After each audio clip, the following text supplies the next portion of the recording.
ಅಲ್ಲ ಪೂಜೆ ಮಾಡಿ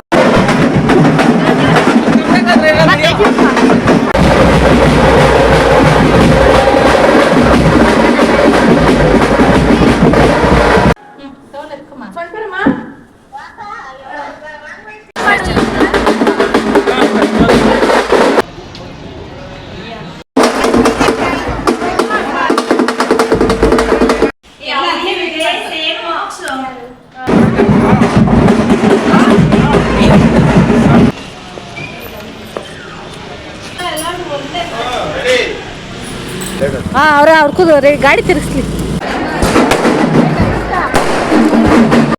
hi all, welcome back to Netra MJ vlogs. ಎಲ್ಲ ಹೇಗಿದ್ದೀರಾ, ಚೆನ್ನಾಗಿದ್ದೀರಾ ಅಂತ ಅಂದ್ಕೊಂಡು ಇವತ್ತಿನ ವ್ಲಾಗ್ನ ಸ್ಟಾರ್ಟ್ ಮಾಡ್ತಾ ಇದ್ದೀನಿ. ಹಾಗೆ ಲಾಸ್ಟ್ ವ್ಲಾಗಲ್ಲೇ ಹೇಳಿದ್ದೆ ನಮ್ಮೂರ ಹಬ್ಬ ನಡೀತಾ ಇದೆ ಅಂತ, ಅಂದರೆ ಕರ್ಗ ನಡೀತಾ ಇದೆ ಅಂತ ಅಂದ್ಬಿಟ್ಟು. ಸೊ ಇವತ್ತು ಸೆಕೆಂಡ್ ಡೇ, ಇವತ್ತು ಆರತಿ ದೀಪಗಳಿರುತ್ತೆ. ಹಾಗಾಗಿ ನನ್ನ ಹಸ್ಬೆಂಡ್ಗೆ ಮತ್ತು ನನ್ನ ಮಗನಿಗೆ ಒಂದು ಜೊತೆ ಬಟ್ಟೆ ತೊಗೋಬೇಕಿತ್ತು, ವೈಟ್ ಶರ್ಟ್ಸ್ ತೊಗೋಬೇಕಿತ್ತು.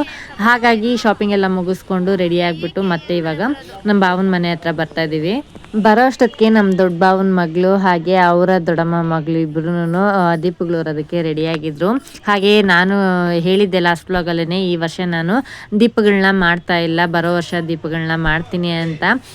ಯಾಕೆಂದರೆ ನಂದು ಒಂದು ಕನಸಿತ್ತು, ಆ ಕನಸು ನೆರವೇರಿದ ಮೇಲೇ ನಾನು ದೀಪಗಳು ಮಾಡಬೇಕು ಅಂತ ಅಂದ್ಕೊಂಡಿದ್ದು. ಸೊ ಅದು ಆಲ್ಮೋಸ್ಟ್ ಈ ವರ್ಷ ಆಗುತ್ತೆ ಅಂತಲೇ ಅಂದ್ಕೊಂಡಿದ್ದೆ, ಬಟ್ ಆಗಿದೆ. ಬಟ್ ಏನಿದ್ರು ಪ್ರಾಕ್ಟಿಕಲ್ ಆಗಿ ನೆಕ್ಸ್ಟ್ ಇಯರ್ ಮಾಡೋಣ ಅಂತ ಅಂದ್ಕೊಂಡು ಡಿಸೈಡ್ ಆಗಿದ್ದೀನಿ. ನಮ್ಮ ದೊಡ್ಡ ಬಾವನ ಮನೆಯಿಂದ ನಮ್ಮ ಬಾವನ ಮನೆಗೆ ಬಂದ್ವಿ. ಸೊ ಅಲ್ಲಿಂದ ಜಸ್ಟ್ 1 ಮಿನಿಟ್ ಅಷ್ಟೇ ವಾಕೇಬಲ್ ಡಿಸ್ಟೆನ್ಸೇ, ಅಲ್ಲಿ ಕೂಡ ದೀಪಗಳನ್ನ ಮಾಡ್ತಾ ಇದ್ದಾರೆ. ಸೊ ಇವರೆಲ್ಲ ಮಾಡಬೇಕಾದ್ರೆ ನನಗೊಂದು ಆಸೆ, ಪ್ರತಿ ವರ್ಷವೂ ನಾನು ದೀಪಗಳನ್ನ ಮಾಡಬೇಕು ಅಂತ. ಅಂದರೆ ಮಾಡ್ಬೋದಿತ್ತು, ನಾನು ಲಾಸ್ಟ್ ಇಯರ್ ಕೂಡ ಮಾಡೋಣ ಅಂತಲೇ ಅಂದ್ಕೊಂಡಿದ್ದೆ. ಬಟ್ ನನ್ನ ಮೆಂಟಲಿ ಫಿಕ್ಸ್ ಆಗಿಬಿಟ್ಟಿದೆ, ಇಲ್ಲ ನಾನು ಏನೇ ಮಾಡಿದ್ರು ಇದಾದಮೇಲೆ ಮಾಡಬೇಕು ಅಂತ ನಾನು ಫುಲ್ ಫಿಕ್ಸ್ ಆಗಿ ಹೋಗಿದ್ದೆ. ಸೊ ಹಾಗಾಗಿ ನಾನು ಬರೋ ವರ್ಷ ಮಾಡಬೇಕು ಅಂತ ಅಂದ್ಬಿಟ್ಟು ಡಿಸೈಡ್ ಆಗಿದ್ದೀನಿ. ಬರೋ ವರ್ಷ ಏನೇ ಆದ್ರೂ ನಾನು ಮಾತ್ರ ದೀಪಗಳನ್ನ ಮಾಡೇ ಮಾಡ್ತೀನಿ. ಇನ್ನು ಮನೆಯಲ್ಲಿ ಪಾಯಸ ಮಾಡಿದ್ದೆ, ಹಾಗಾಗಿ ಅವ್ರಿಗೂ ಸ್ವಲ್ಪ ತೊಗೊಂಡು ಬಂದೆ. ನಮ್ಮ ಬಾವನ ಮಗಳು ಕೂಡ ಗ್ರೀನ್ ಆ್ಯಂಡ್ ಪಿಂಕ್ ಕಾಂಬಿನೇಷನಲ್ಲಿ ಸ್ಯಾರಿನ ವೇರ್ ಮಾಡಿದ್ದೆ. ಹಾಗೆ ನಮ್ಮ ದೊಡ್ಡ ಬಾವನ ಮನೇಲಿ ಕೂಡ ಸೇಮ್ ಕಾಸ್ಟ್ಯೂಮಲ್ಲೇ ಅವರು ಕೂಡ ರೆಡಿ ಆಗಿದ್ದಾರೆ. ಆ್ಯಂಡ್ ಈ ಸಲ ನಮ್ಮ ಬಾವನ ದೊಡ್ಡ ಮಗಳು ದೀಪಗಳನ್ನ ಹೊರ್ತಾ ಇಲ್ಲ, ಈ ಸಲ ತಂಗಿಗೆ ಆ ಚಾನ್ಸ್ನ ಕೊಟ್ಬಿಟ್ಟಿದೆ. ಇನ್ನು ಅದೇನೋ ಸ್ವಲ್ಪ ಬ್ಯುಸಿ ಇತ್ತು ವರ್ಕಲ್ಲಿ, ಹಾಗಾಗಿ ನಾವೆಲ್ಲರೂ ಆಚೆ ಕಡೆ ಕೂತ್ಕೊಂಡು ಈ ಬಿಸಿಲಿಗೆ ರಾತ್ರಿ ಆದ್ರೂ ಒಂದೇ ಥರ ಇರುತ್ತೆ, ಬೆಳಗ್ಗೆ ಆದರೂ ಒಂದೇ ಥರ ಇರುತ್ತೆ, ಜ್ಯೂಸ್ ಎಲ್ಲ ಕುಡ್ಕೊಂಡ್ವಿ. ನಮಗೆ ದೀಪಗಳು ಬಂದಿದ್ದು, ಅಂದರೆ ನಮ್ಮ ಬಾವ ಅವ್ರ ಮನೆಗೆಲ್ಲ ದೀಪ ಬಂದಿದ್ದು ತುಂಬಾ ಲೇಟ್ ಆಗೋಗಿತ್ತು. ಸೊ ಬಂದಿದ್ದೇನೆ ಟಕ ಅಂತ ಅಂದ್ಬಿಟ್ಟು ಸ್ಟಾರ್ಟ್ ಮಾಡಿದ್ದೇನೆ ಓದ್ಕೊಂಡು. ಆಲ್ರೆಡಿ ಅವರು ತಂಬಿಟ್ಟೆಲ್ಲ ಮಾಡಿ ರೆಡಿ ಮಾಡಿಟ್ಟಿದ್ರು. ಇನ್ನು ಆರತಿ ದೀಪಗಳು ಏನು ಬಂತು ಅದನ್ನು ಎತ್ಕೊಂಡು ಅಲ್ಲಿಂದ ಬೇಗನೆ ಹೋಗಿ ಅವರು ಕೂಡ ಜಾಯ್ನ್ ಆದರು. ಆಲ್ರೆಡಿ ತುಂಬಾ ಲೇಟ್ ಆಗಿತ್ತು. ಅವ್ರ ಏರಿಯಾದಲ್ಲಿ ಏನಿದೆ ಅದೆಲ್ಲ ಆಲ್ರೆಡಿ ಹೋಗ್ಬಿಟ್ಟಿದ್ರು. ನಮ್ಮ ಬಾವಂದ್ರ ಮನೇಲಿ ಮಾತ್ರನೇ, ಅಂದರೆ ಇಬ್ಬರು ಬಾವಂದರು ಒಬ್ರಿಗೇನೆ ಆರ್ಡ್ರ್ ಕೊಟ್ಟಿದ್ರು. ಹಾಗೆ ಇನ್ನೊಂದಿಬ್ಬರು ಜನ ಅವರು ಸೇರಿನೇ ಬೇರೆಯವ್ರ ಹತ್ರ ಆರ್ಡ್ರ್ ಕೊಟ್ಟಿದ್ರು. ಸೊ ಅವರು 5 o'clock ಬರ್ತಾ ಇದೆ ಅಂತ ಹೇಳ್ಬಿಟ್ಟು ತುಂಬಾ ಲೇಟ್ ಮಾಡಿಬಿಟ್ರು. ಆ್ಯಕ್ಚುಲಿ ಇವ್ರು ಕೊಟ್ಟಿದ್ದ ಡಿಸೈನೇ ಬೇರೆ ಅಂತೆ, ಸೊ ಅವ್ರಿಗೆ ಬಂದಿರೋ ಡಿಸೈನ್ಸೇ ಬೇರೆನೆ. ಇನ್ನು ಡಿಸೈನ್ ಎಲ್ಲ ನೋಡ್ತಾ ಕೂತಿದ್ರೆ ಇವರು ದೀಪಗಳು ಹೊರೋದಕ್ಕಾಗಲ್ಲ ಅಂತ ಅಂದ್ಬಿಟ್ಟು ಆಲ್ರೆಡಿ ಊರೊಳಗಡೆಯಿಂದ ಎಲ್ಲ ಹೋಗ್ಬಿಟ್ಟಿದ್ರು. ಇವಾಗ ಇವ್ರು ಎತ್ಕೊಂಡು ಹೋಗ್ತಾ ಇದ್ದಾರೆ. ಇನ್ನು ಇಲ್ಲಿಂದ 2 ವೀಲರಲ್ಲಿ ಹೋಗ್ತಾರೆ, ಅವ್ರನ್ನ ಜಾಯ್ನ್ ಆಗೋವರೆಗೂ. ನಮ್ಮ ದೊಡ್ಡ ಬಾವನ ಮನೆಯವರು ಅಷ್ಟೇ, ಇವರು ಅಷ್ಟೇ ಹೋಗಿ ಜಾಯ್ನ್ ಆಗ್ತಾರೆ. ಹೇಗಿದೆ ನಮ್ಮ ಹುಡುಗಿ, ಕ್ಯೂಟ್ ಆಗಿದೆ ಅಲ್ಲ? ಸೊ ಎಲ್ಲರೂ ಅಷ್ಟೇ, ಅಂದರೆ ಏನು ದೀಪಗಳು ಯಾರ್ಯಾರು ಇರ್ತಾರಲ್ಲ ಸೂಪರಾಗಿ ರೆಡಿಯಾಗಿ ಸಖತ್ತಾಗಿ ಮಿಂಚ್ಕೊಂಡು ಅದೊಂಥರ ಚೆನ್ನಾಗಿರುತ್ತೆ. ನನಗಂತೂ ಸಿಕ್ಕಾಪಟ್ಟೆ ಇಷ್ಟ ಆ ಥರ ಏನೋ ರೆಡಿಯಾಗಿ ಹೆಣ್ಮಕ್ಳು ಸೀರೆ ಉಟ್ಕೊಂಡು ಹೂವು ಮುಡ್ಕೊಂಡು ರೆಡಿಯಾಗಿ. ನೋಡಿ ಇಲ್ಲಿಂದ ಹೋಗ್ತಾ ಇದ್ದಾರೆ, ಎಷ್ಟು ಖುಷಿ ಆಗುತ್ತೆ ಗೊತ್ತಾ ನೋಡೋದಕ್ಕೆ. ಏನು ಸಖತ್ತಾಗಿದ್ದಾರೆ ನೋಡಿ, ತುಂಬಾ ಮುದ್ದಾಗಿ ಕಾಣಿಸ್ತಾ ಇದ್ದಾರೆ. ಹಾಗೆ ದೃಷ್ಟಿ ಹಾಕಬೇಡಿ. ಇನ್ನು ಅಲ್ಲಿಂದ ಅವರು ದೇವಸ್ಥಾನದವರೆಗೂ ಎತ್ಕೊಂಡು ಹೋಗ್ತಾರೆ. ನಾವು ಹಿಂದ್ಗಡೆ ಆರಾಮಾಗಿ ನಮ್ಮ ದೊಡ್ಡ ಭಾವನ ಹೆಂಡತಿ ಕೂಡ ರೆಡಿ ಆಗ್ತಾ ಇದ್ರು. ಹಾಗಾಗಿ ಅವ್ರು ರೆಡಿ ಆದಮೇಲೆ ಅವ್ರ ಜೊತೆ ಒಟ್ಟಿಗೆನೆ ಇವಾಗ ನಾವು ಕೂಡ ದೇವಸ್ಥಾನದ ಹತ್ರ ಹೋಗ್ತಾ ಇದ್ದೀವಿ.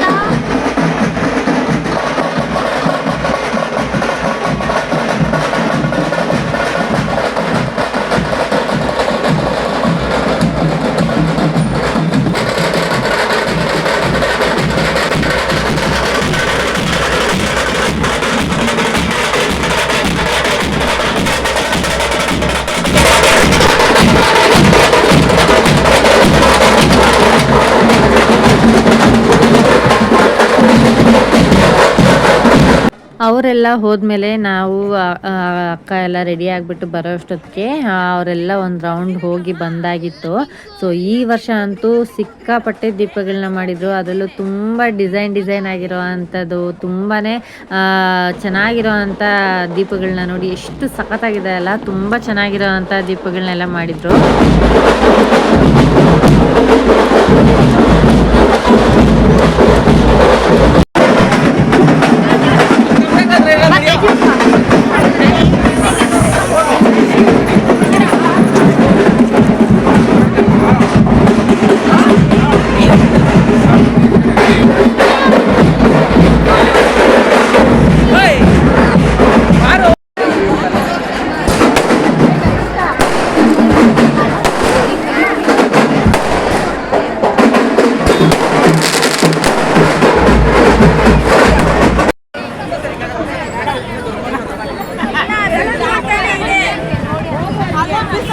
ಮಾರ್ಚ್ ಏಪ್ರಿಲ್ ಮೇ ಬಂತು ಅಂತ ಅಂದರೆ ಎಲ್ಲ ಕಡೆ ಊರಹಬ್ಬಗಳು ನಡೀತಾ ಇರುತ್ತೆ. ಎಲ್ಲ ಕಡೆನೂ ದೀಪಗಳು ನಡೀತಾ ಇರುತ್ತೆ.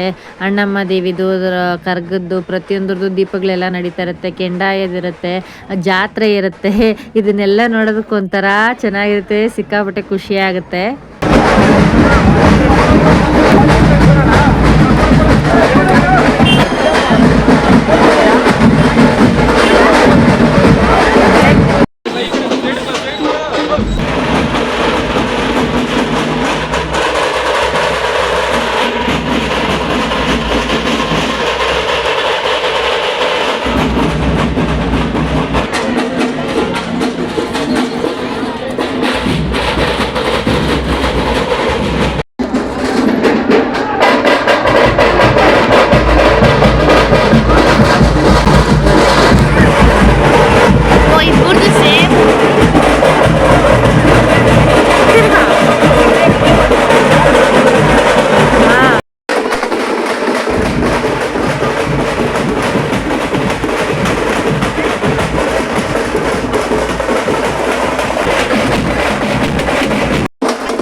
ಊರೆಲ್ಲ ಸುತ್ತಿ ಕೆಂಡ ತುಳಿಯೋರೆಲ್ಲ ಯಾರಾದರೂ ಇದ್ದರೆ ಕೆಂಡ ಎಲ್ಲ ತುಳ್ಕೊಂಡು ಹಾಗೆ 7 ಸುತ್ತಿನ ಕೋಟೆನ ಎಲ್ಲ ಸುತ್ತಿ ಇವಾಗ ಊರ್ ದೇವಸ್ಥಾನದ ಹತ್ರ ಬಂದಿದ್ದಾರೆ. ಈ ಸಲ ದೀಪಗಳಲ್ಲಿ ಕೆಲವೊಂದು ದೀಪಗಳು ತುಂಬಾ ಅಟ್ರಾಕ್ಟ್ ಆಗಿತ್ತು. ಅದರಲ್ಲಿ ಇದು ವಿಷ್ಣು ಮಲಗಿರೋ ಥರದ್ದು ತುಂಬಾ ಚೆನ್ನಾಗಿತ್ತು, ತುಂಬಾ ಇಷ್ಟ ಆಯಿತು ನನಗೆ.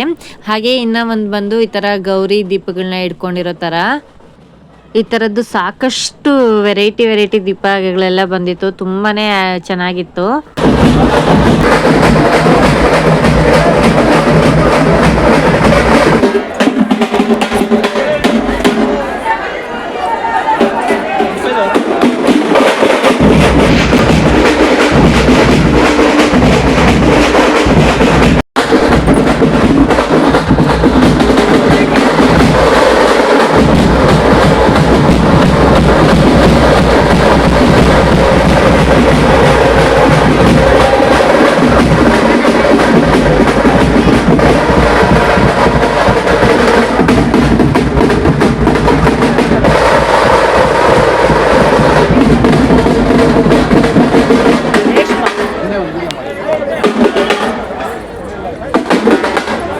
ಇನ್ನು ದೇವಸ್ಥಾನದೊಳಗಡೆ ಹೋಗಿ ಬಂದರೆ ಇವತ್ತಿನ ದೀಪ ಏನಿತ್ತು ಈ ಕಾರ್ಯಕ್ರಮ ಮುಗಿಯುತ್ತೆ.